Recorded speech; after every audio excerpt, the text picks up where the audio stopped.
আসসালামু আলাইকুম। গ্রামে থেকে বেশ কিছুদিন হয়েছে আমার মামি পিঠার চাল পাঠিয়ে দিয়েছে, কিন্তু সময়ের অভাবে আটা করা হচ্ছিল না দেখে পিঠা বানিয়ে খেতে পারতেছি না। তো আজকে ভাবলাম আব্বুকে দিয়ে একটু আটা করে নিয়ে আসি মিল থেকে।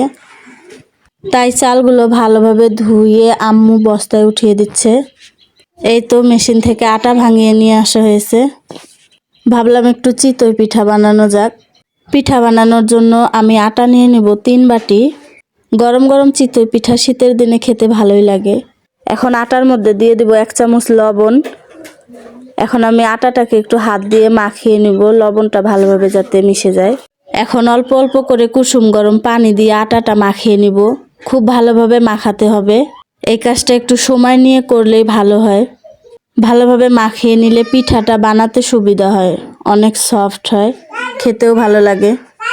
এই তো মাখানো হয়ে গেছে। এখন আমি ঢাকনা দিয়ে ঢেকে কিছুক্ষণ রেখে দিব। তারপর ঢাকনাটা উঠিয়ে নিলাম। এখন এই আটাটাকে আরও ভালোভাবে মাখাতে হবে, হাত দিয়ে বেশ কিছুক্ষণ মাখাতে হবে। এইভাবে পিঠা তৈরি করলে প্রত্যেকটা পিঠাই সুন্দরভাবে ফুলবে।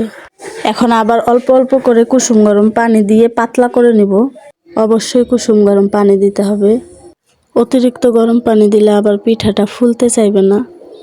এভাবে আমি অল্প অল্প করে পানি দিয়ে এরকম একটা পাতলা ডো বানিয়ে নিব। এটা এখন পিঠা বানানোর জন্য একদম পারফেক্ট। এখন পিঠাগুলোকে ভেজে নিব। চুলায় একটা মাটির তাওয়া গরম করে পরিমাণ মতো বেটার দিয়ে দিব। এখন ঢাকনা দিয়ে ঢেকে কিছুক্ষণ রান্না করব।